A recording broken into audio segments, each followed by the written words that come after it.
Ninth shloka.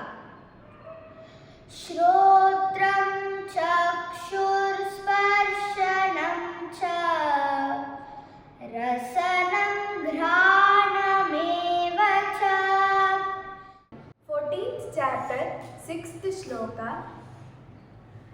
Tatra sattvam nirmalatvat prakashakamanāmayam Sukha sangena bathnati jnana sangena chanagha.